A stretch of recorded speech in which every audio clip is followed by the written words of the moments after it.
Meu nome é Fabrício, sou arquiteto de solução aqui da Huawei Cloud e venho aqui através desse vídeo aqui fazer uma breve explanação sobre Cloud Network Design.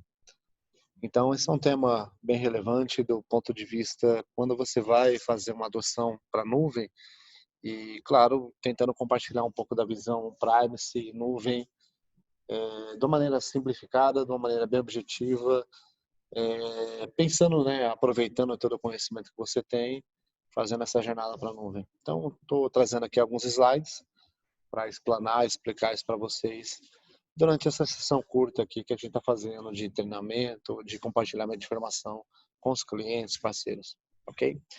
Então, vamos lá.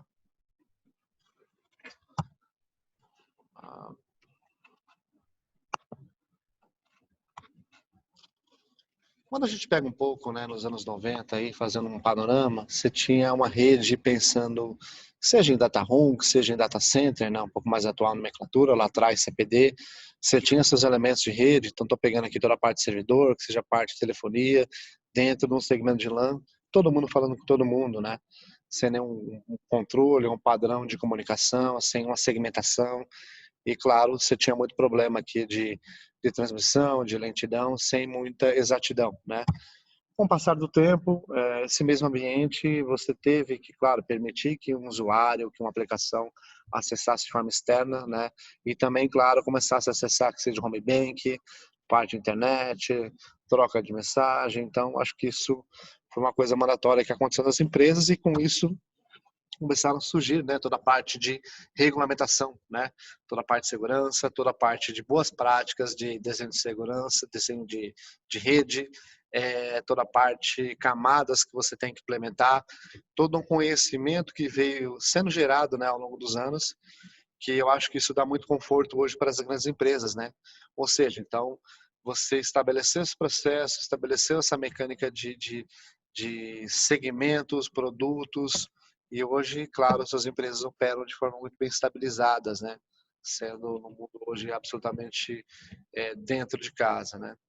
E quando a gente faz um movimento pensando propriamente, olhando hoje numa visão de um data center, como a gente está vendo aqui, você observa, né? Você tem toda a parte de internet, hoje ela é bem extremamente isolada, né? Então você tem uma camada de proteção aqui, uma parte perímetro, então com firewalls, que seja com AF, com IPS, com IDS, então você faz a tratativa de entrada, você pode atuar no modelo Core Distribution, como você está aqui, e você vê toda a parte de acesso muito bem endereçado, né? Então você tem seu ambiente risco, seu ambiente virtualizado, fazendo tráfego norte-sul, que seja também às vezes leste-oeste, não importa, mas você levou muito tempo para, primeiro, comprar os equipamentos certos, ter throughput certo, ter conectividade correta entre eles, né? E até você pega muita parte propriamente backup, né, totalmente segmentada, muitas vezes concorria com essa parte que você tem em produção e toda a parte externa, né, das suas localidades, MPLS. Então, estou pegando um cenário ilustrativo, né?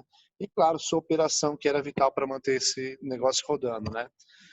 Isso exigia, fazendo uma brincadeira aqui, que você tivesse uma expertise, né? Uma expertise até interessante, claro, fazendo uma brincadeira aqui com matemática, né? Então, é equação, então vários vendors, várias tecnologias e toda essa equação que você tinha que combinar cada um delas para que o ambiente se rodasse, né? Quando você move, já pensando em grandes empresas, então assim, você tem dois data centers, né? Que seja no modo ativo, de um lado para o outro, então você tem sua saída para a internet, suas fábricas, suas localidades, um EPLS, toda a parte de roteamento, camadas de entrada, como a gente falou, toda a parte de distribuição, toda a parte de acesso e todo o seu time operando, né? Então, ou seja, claro, você tinha uma operação, vai ter uma operação maior, mas com muito mais elementos, de novo, né? Vendedor A, vendedor B, vendedor C, software A, software B, software C, skill A, skill B, skill C, ou seja, é funcional, mas tem um custo muito alto, além do que, claro, a expertise, né? Então, vai exigir que você tenha um conhecimento muito mais profundo e observando a brincadeira aqui, para onde está tendendo as equações vão ficando um pouco mais elaboradas. Então, naturalmente, o skill para você fazer um setup é muito mais complexo, né? Quando você fala e traz uma visão, uma perspectiva de nuvem, você tem condições de rodar ter uma arquitetura de rede absolutamente segura, absolutamente robusta, e claro, o maior valor que gera aqui é você trazer esse knowledge para dentro da nuvem, entendeu? Você não desperdiça tudo aquilo que você aprendeu, né? Você utiliza de maneira muito mais organizada e muito mais simples, né? Então, quando a gente fala em nuvem, né, acho que a primeira coisa, acho que básica para todo mundo entende o conceito, quando eu falo aqui de região e zona de disponibilidade. Então, depende do player, a situação, quando você fala zona de disponibilidade, você tem no mínimo um facility ou um data center, pode ter situação que você tenha uma Z correspondente a mais de um data center, né? Essa é mais ou menos uma regra aí funcional, né? E aí você olha um pouco aí o mapa, né? Você está vendo aqui as regiões que você tem no mundo, que seja na Ásia, que seja aqui na América Latina, estou falando aqui no México, falando em São Paulo, estou falando aqui em Santiago, onde você pode usar as regiões, qualquer lugar do mundo que você está vendo como região, criar seus workloads independente da forma como você queira e, claro, fazer a devida contingência, ODR, não importa. Então, essa é a facilidade da nuvem, né? Essa é a facilidade de você começar a pensar de uma maneira diferente. E, claro, a parte de rede não é diferente quando você fala e tem uma comparação com outros elementos, né? E aí você traz, né? Então você observa aqui, fazendo de baixo para cima, né? Então você tem toda a cadeia do seu data center, você estabelece conexão que seja via VPN ou via Direct Connect. Se eu precisar fazer conexão entre região, tem o Cloud Connect, você vai estar usando aqui o backbone da Huawei para comunicar entre regiões. Então você está vendo aqui um VPC em uma determinada região, aqui da mesma maneira, né? E aqui você tem, né, a parte de saída, que seja IP público, DNS, load balance, e todos os serviços que pertinentes a esse mundo de nuvem ou que permita você rodar seus workloads de forma bem tranquila dentro do ambiente nuvem, totalmente e absolutamente controlado, né? E aí aqui você começa a ter já um panorama pensando em objetos, né, em elementos, né? Quando eu falo em VPC, acho que é a primeira camada que a gente destaca um pouco, é um segmento, vamos pensar assim, é o primeiro item onde você vai entrar com o seu CyberBlock, block, claro, que o que vai exigir? Você não tem que ter aquele expert de rede como você tinha nos ambientes anteriores, mas claro, o conhecimento de endereçamento é importante para que você possa definir isso de forma bem simples, né? Então você está na ilustração, você tem o seu data center em cima. Aqui, no caso, posso estar conectando via VPN, eu posso estar via Direct Connect para alinhar a expectativa. Direct Connect é um link, tá? Ponto a ponto, para ter uma melhor comunicação, uma melhor latência, você não está em cima de tráfego de internet. Mas, cara, eu vou dizer que boa parte hoje em dia dos clientes conecta via VPN e trabalha bem, né? E claro, aqui nessa ilustração eu tenho duas VPCs, uma de um lado, outra do outro, dentro, por exemplo, de uma mesma região, pode ser regiões diferentes, né? E aí o conceito que vocês sabem de subnet, a parte de roteamento entre subnets, a parte de network SL, para poder você ter um controle entre elas, né? Você fazer isso de forma segmentada, a parte de NAT Gateway, a parte de IP externo e acesso à internet. Então, todos esses elementos tradicional você tem e consegue fazer através de uma console gráfica muito simples, ou seja, você traz o seu conhecimento para a nuvem e aplica isso de forma muito simples aqui para subir um ambiente pensando nessa camada de rede inicialmente, né? Aprofundando um pouco mais, né? Então você observa aqui como é que ficaria uma ilustração, né? Então você tem o seu data center aqui, todas essas suas subnets aqui, estou pegando um cider block aqui em /8, como você está vendo, tá vendo? E aqui no caso eu estou pegando aqui minha VPC no VPC2 com outros hosts de IP, mas claro, estou fazendo a comunicação, pode ser como eu falei, via VPN ou via Direct Connect, e estou fazendo a comunicação sendo uma extensão do meu ambiente, sendo uma extensão do que eu já tenho dentro de casa, né? E, claro, você pensando em planejamento, pensando em fazer um plano disso, né? Então, quando você vai, tá bom, você entende o conceito de VPN, de VPC, muito claro. Muitas vezes não tem um design certo ou errado. Aqui, por exemplo, eu estou trazendo aqui, ó, toda a minha parte de banco, ela vai ficar nesse segmento, a parte de aplicação nesse outro, a parte web inicialmente no 2/0, aqui no 2.0, e aqui, de repente, minha parte de operação, né? E não menos importante do que isso, você observa assim, você pode ter uma VPC de entrada com outros segmentos, você vai criar o PIO para cá, e aqui, claro, toda essa parte de data center, né? Então, você está vendo 3 segmentações de endereço aqui, e eu tenho algumas camadas, e aqui pode ser um share de servers, que seja para autenticação, para ser um bastion ou algum elemento que você entenda. Ou seja, você tem um recurso muito simples e você consegue segmentar e manter um nível muito bom de segurança, né? E até numa outra situação, de novo, né? Você tem um data center aqui, a sua conectividade, e aqui eu estou pegando, por exemplo, um VPC de entrada, né? Então, como eu falei, ó, toda a parte aqui que seja de bastion, que seja aqui propriamente para fazer uma entrada, e observa, do lado esquerdo eu tenho aqui um determinado tipo de aplicação, e aqui outro, e assim vai. Ou seja, eu segmentei em VPCs de acordo com o design que eu pensei que é mais apropriado para ter isso muito bem segmentado. E também vale, se você tem conceitos ou tem um pouco mais segmentados em contas, fazer um shared service, uma conta dedicada para isso, e aí você fazer as amarrações da mesma maneira como eu estou comentando aqui, né?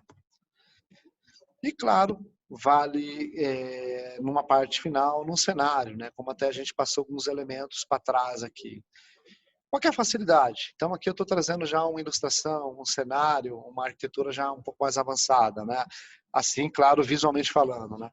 Então você tem suas localidades, eu estou conectando aqui, por exemplo, via Direct Connect, eu estou conectando via internet aqui, que é um caso de uso, alguma coisa muito específica, um VPN para cá. E aí você tem aqui, por exemplo, segmentado, pode ser em duas regiões, pode ser na mesma, não importa. E aqui eu tenho, claro, o peer entre VPCs, né? Mas sempre observando que aqui eu estou dizendo que é ou produção e aqui é não produção. Dentro do meu critério eu separei muito bem. E aqui eu tenho uma VPC de entrada com alguns elementos, com alguns serviços, que eu acho que é importante, né? E aqui a minha camada em segundo nível, né? Então, tem outro endereçamento, tem outra segmentação que vai me permitir rodar isso de forma segura, né? E qual que é a vantagem? Você cria isso de forma muito simplificada e você vai adicionando os elementos a essa sua arquitetura. Então, por exemplo, estou destacando aqui que você está vendo aqui a parte de log e a parte de traceability, né? Então, são serviços que não precisa ser um cara extremamente conhecedor de geração de log, como é que eu controlo log. Eu tenho ferramenta que te ajuda a criar o log e dar essa facilidade para auditoria, para a melhor prática do ponto de vista de segurança, né? Me permite trazer, segmentar a parte de baixo host, como você está vendo aqui em cima, né? Entrar com camadas diante de DOS, a parte de WAFA, né? A parte, como eu já comentei aqui, de conectividade. E aqui você começa a ter, claro, então eu tenho subnet aqui na entrada, alguns elementos aqui muito importantes, e aqui, claro, no segundo estágio, no meu background aqui, seja meu serviço em bare metal, em container, em serverless, não importa, minha rede privada, né? Tá vendo aqui? Alguns serviços e minhas regras de segurança, né? E aqui você pode ter um load balancer de entrada privado, né? Perdão, público aqui, não importa, posso ter também um privado, posso fazer a segmentação. Então é como se tivesse assim, você tem a arquitetura, onde você faz a camada básica, um VPC, alguns elementos, e você depois vai adicionando a ela alguns ferramentais, né, para você ir melhorando e para você ter um pouco mais e trazer toda aquela sua experiência que você tinha um Privacy, né? Então, imagine assim, quanto tempo você gastou para criar um sistema de log, um syslog, né, da vida? Aqui você tem isso muito como serviço e, claro, replicado, e você vai ter isso de forma contínua em outra região para manter uma segurança, uma visão maior, né? E aí você tem, claro, quando você vai falar em elementos lá que sejam em DDoS, WAFA, load balance, muitas vezes era appliance físico, aqui não. São appliances virtuais, você pode até ter algum deles dedicado, mas é muito simples e você vai lá e deployar e agregar a sua infraestrutura, né? Então, de forma muito simplificada, acho que você sai realmente do ambiente on-premise e vem para o ambiente de nuvem, juntando todos esses elementos de forma muito simples, né? E aí, como eu comento aqui, né, a gente até fala, faz a brincadeira aqui, acaba sendo uma brincadeira, uma equação muito simples, né? Você não requer um expert, nada generalizado comparado com o ambiente on-premise, e um ambiente nuvem é muito mais tranquilo de se montar e, claro, com todo esse ferramental para você fazer a gestão dele. Acho que é isso que eu tinha para mostrar nesse trabalho aqui, para vocês possam estar vendo aqui, tá dando sequência, tá? Então aqui tem meu e-mail, meu contato e tem um time grande aí de apoio, caso vocês precisem aí e conte com a gente para qualquer necessidade. Obrigado, agradeço. Tenha um bom dia.